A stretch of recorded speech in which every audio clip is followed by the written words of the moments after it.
DG. মঙ্গলবার রাজ্য পুলিশের ডিজি পদে বসানো হলো সঞ্জয় মুখার্জিকে। সোমবারই রাজ্য পুলিশের ডিজির পদ থেকে রাজীব কুমারকে সরিয়ে দিয়েছিল নির্বাচন কমিশন। রাজ্যের কাছে 3টি নাম চাওয়া হয়েছিল। এবার নতুন ডিজি সঞ্জয় মুখার্জি। আমরা সরাসরি চলে যাবো আমাদের প্রতিনিধি সঞ্জু সুরের কাছে। সঞ্জু, এবারে নতুন ডিজি সঞ্জয় মুখার্জি, কি জানা যাচ্ছে?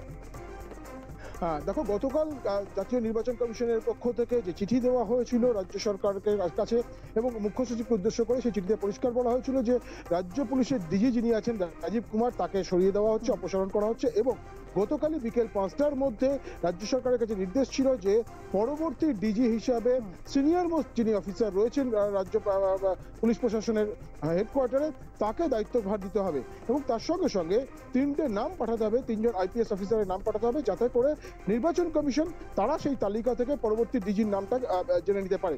এবং সেই মোতাবেক আমরা দেখলাম যে রাজ্য সরকারের হোম অ্যান্ড হিল অ্যাফেয়ার্স ডিপার্টমেন্টের পক্ষ থেকে বিবেক সহায়, যিনি 1988 ব্যাচের আইপিএস অফিসার, তাকে ডিজি হিসেবে ঘোষণা করা হলো এবং ইন্টারিম ডিজি বা অন্তর্বর্তীকালীন ডিরেক্টর জেনারেল অফ পুলিশ হিসেবে বিবেক সহায়কে কার্যভার হ্যান্ডওভার করে দিয়েছিলেন রাজীব কুমার গতকাল বিকেল 5টার আগে, 4:30 নাগাদ।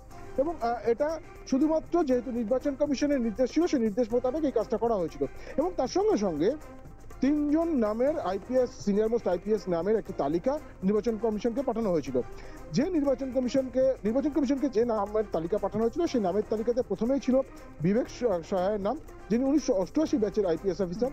তারপরে ছিল 1989 ব্যাচের সঞ্জয় মুখার্জির নাম, যিনি বর্তমানে কর্মরত অবস্থায় আছেন ডিজি দমকল হিসাবে। এবং তৃতীয় নামটি ছিল রাজেশ কুমারের নাম, যিনি বর্তমানে কর্মরত আছেন পলিউশন কন্ট্রোল বোর্ডের সদস্য সচিব হিসাবে। তিনিও 1990 সালের 90 ব্যাচের আইপিএস অফিসার। এই 3টে নাম পাঠানো হয়েছিল। আজকে নির্বাচন কমিশনের পক্ষ থেকে যেটা জানিয়ে দেওয়া হলো যে এই 3টে নামের মধ্য থেকে সঞ্জয় মুখোপাধ্যায়, তাকে ডিজি হিসেবে তারা মান্যতা দিচ্ছেন বা তাকে চয়ন করলেন। এর কারণ রয়েছে, তার কারণ হচ্ছে যে বিবেক সহায়কে ডিজি করা হয়েছিল, ইন্টারিম ডিজি করা হয়েছিল, সেই বিবেক সহায়ের কার্যকালের মেয়াদ শেষ হয়ে যাচ্ছে 31শে মে 2024। ফলে আমাদের যেহেতু ভোট পর্ব চলবে 2024-এর জুন মাস পর্যন্ত, ফলে তার আগেই কার্যকালের মেয়াদ বিবেক সহায় শেষ হয়ে যাচ্ছে। এখানে আবার এক্সটেনশনের একটা বিষয় চলে আসছে। সেই কথা মাথায় রেখে কেন্দ্রীয় নির্বাচন কমিশন তারা সঞ্জয় মুখার্জি, অর্থাৎ তালিকায় যে দ্বিতীয় নামটি ছিল, সেই দ্বিতীয় নামে সঞ্জয় মুখার্জিকে নির্বাচন কমিশন পরবর্তী ডিজি হিসেবে মান্যতা দিল।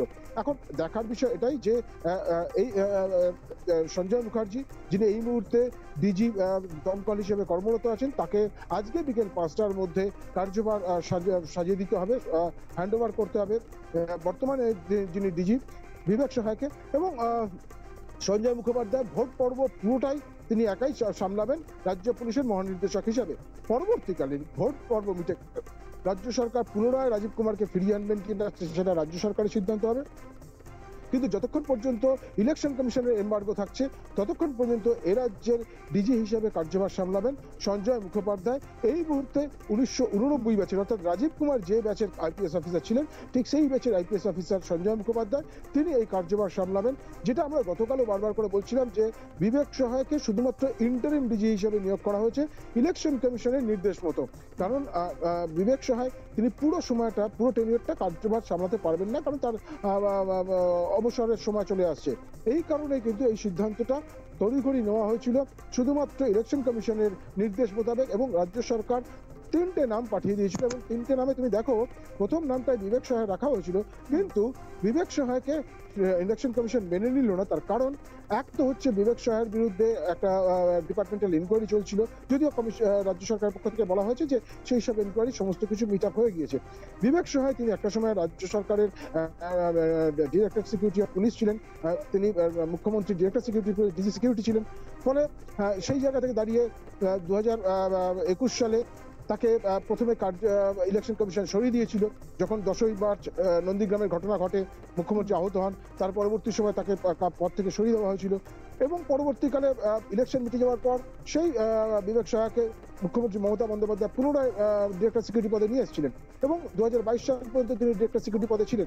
ফলে একথা মাথায় রেখে বলা যেতে পারে যে, তোমাকে আরেকটা জিনিস বলে রাখি, এরকম আরেকটি ঘটনা ঘটেছিল 2016 সালে, যখন কলকাতা পুলিশের নগরপাল ছিলেন রাজীব কুমার, তাকে ইলেকশন কমিশন সরিয়ে দেয় এবং বিধানসভা নির্বাচন শেষ হয়ে যাওয়ার পরপরই রাজীব কুমারকে পুনরায় কলকাতা পুলিশের নগরপাল পদে ফিরিয়ে নিয়ে আসা হয়। এক্ষেত্রেও যেহেতু ইলেকশন কমিশন ডিজি রাজীব কুমারকে সরিয়ে দিয়েছে ডিজি পদ থেকে, সেহেতু ভোট পর্ব মিটে যাওয়ার পরে, আমি আবার বলছি যে ভোটের এমবার্গো, ইলেকশন কমিশনের যে এমবার্গো আছে সেই এমবার্গো মিটে যাওয়ার পরে আবার রাজীব কুমারকে এই পদে ফিরিয়ে আনা হতে পারে। তবে এখন এই মুহূর্তে রাজীব কুমারকে যেহেতু রাজ্য সরকার অন্য একটি পদে নিয়ে গিয়েছে, তাকে ট্রান্সফার করা হয়েছে তথ্য প্রযুক্তি দপ্তরে, সেখানে তিনি ওএসডি বা অফিসার অন স্পেশাল ডিউটি পদে গতকালই তাকে নিয়োগ দিয়েছে। ভোট মিটে যাওয়ার পরে তাকে আবার ফিরিয়ে নিয়ে আসা হয় কিনা সেটা রাজ্য সরকারের সিদ্ধান্ত হবে। তবে এটা বলা যেতে পারে যে পুরো ভোট পর্ব অর্থাৎ জুন মাসের 7 তারিখ পরবর্তী সময় পর্যন্ত রাজ্য পুলিশের পরবর্তী ডিজি হিসেবে পুরো কাজটা সামলাবেন সঞ্জয় মুখার্জি, যিনি এই মুহূর্তে রাজ্য পুলিশের ডিজি ফায়ার বা ডিরেক্টর জেনারেল অফ পুলিশ দমকল এই বিভাগে কর্মরত রয়েছেন।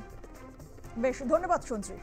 সোমবারই রাজীব কুমারকে রাজ্য পুলিশের ডিজি পদ থেকে সরিয়ে দিয়েছিলেন জাতীয় নির্বাচন কমিশন। সেই পদে আসেন বিবেক সাহায়, আর 24 ঘন্টার পরেই, 24 ঘন্টা যেতে না যেতেই নতুন ডিজি হলেন সঞ্জয় মুখার্জি। রাজীব কুমারের জায়গায় রাজ্য পুলিশের ডিজির পদে নিয়োগের জন্য 3 জন আধিকারিকের নাম রাজ্য সরকারের কাছে জানতে চেয়েছিল নির্বাচন কমিশন। সোমবার জানা গিয়েছিল সেই তালিকায় রাজেশ কুমার, বিবেক সাহায় ও সঞ্জয় মুখার্জির নাম ছিল। অবশেষে সঞ্জয় মুখার্জি হলেন নতুন ডিজি।